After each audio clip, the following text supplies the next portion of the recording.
seeing bits and pieces of that, which warms my heart.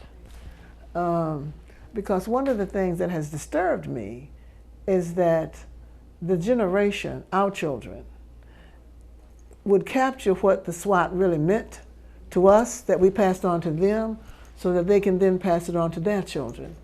I'm afraid that that legacy will get lost, which is one of the reasons that I'm so interested in this project that you are doing, that I'm trying to help you do, was because of what you said about using the religion and the music and the art to tell our history. Because, gosh, if you can't get it through those three vehicles, you're not going to get it.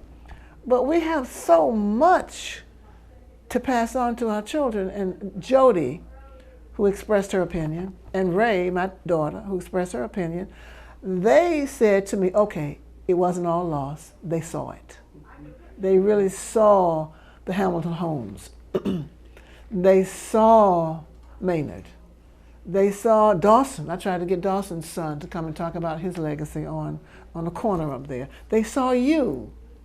And Ray Yvonne was talking about how you inspired her when you opened up your art gallery. I didn't know that that stuck in her little head, but it did. So it's just a wonderful project, and if they can take away from what we gave them and be proud of it like we are, it's a wonderful thing. I'm concerned that some of us, I mean those who look like me, are moving out and others are moving in. I can't be critical of that, but I can wish that more of us were settling there because of the community that we created that surrounded our children. My daughter just mentioned to me her son, little Kevin, would not be able to grow up in the same kind of community she grew up in. And I said, what do you mean? She said, well, I wasn't afraid to go from my house to Camille's house to Misty's house to somebody else's house.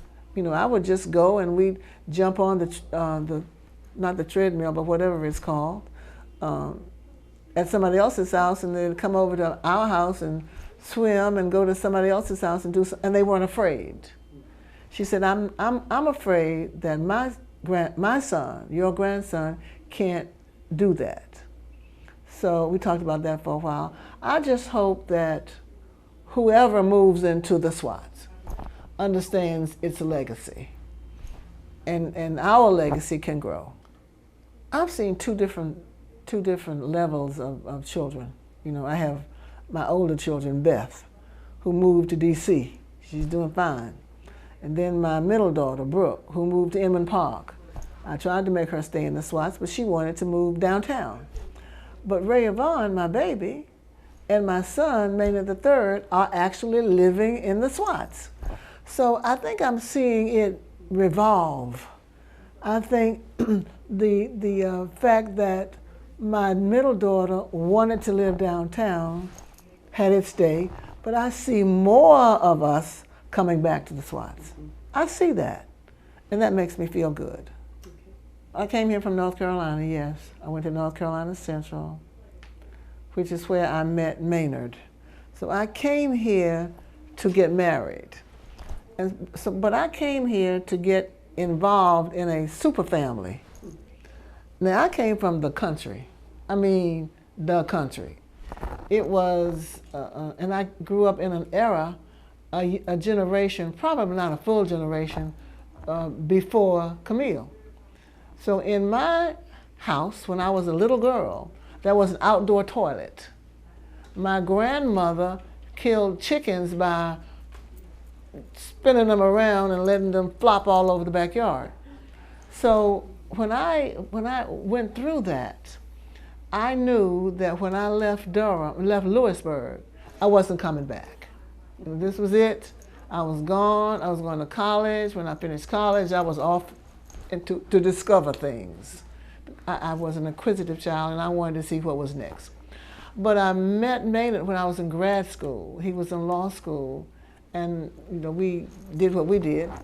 So I came to Atlanta with a different set of circumstances to embrace me. It was this family who was the Dobbs family.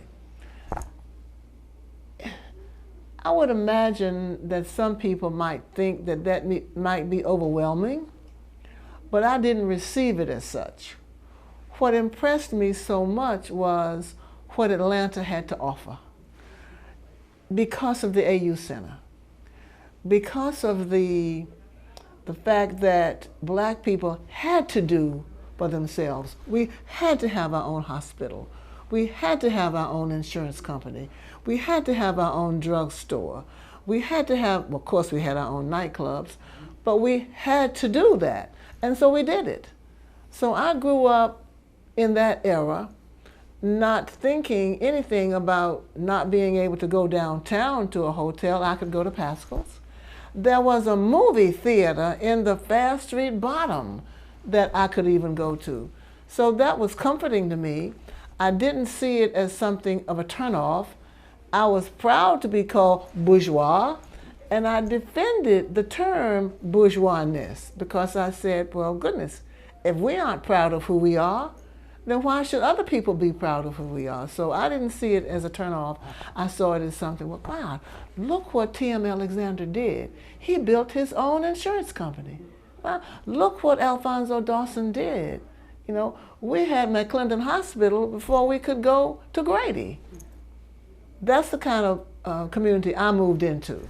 So it was just a replication of that community when I moved on Oakcrest Drive. And so that was my introduction to the SWATS. It was just black people who were doing things for black people because black people loved black people, and I wanted to be a part of it.